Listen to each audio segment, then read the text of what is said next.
Hello, Loren. Good morning, good morning, good morning sa'yo, no?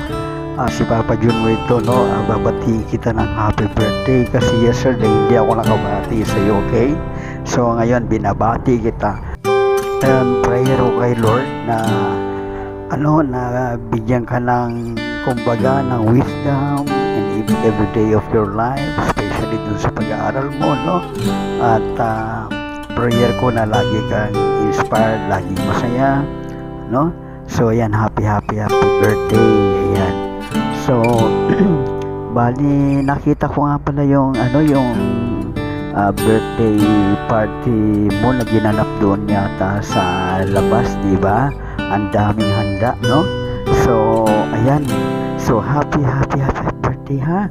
Sorry kasi late na yung pagbati ni Papa John. Dapat kahapon, di ba? So ayan. As I said, happy birthday to you. God bless you, and hoping that God always protect you. God always give you a strength. God always give you a wisdom, especially in your study, no? Ayan.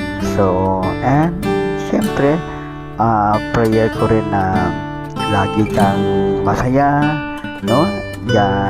Make your day always excited. Ayan, no? Inspired. Okay? So God bless you. As I said, happy birthday. Bye bye.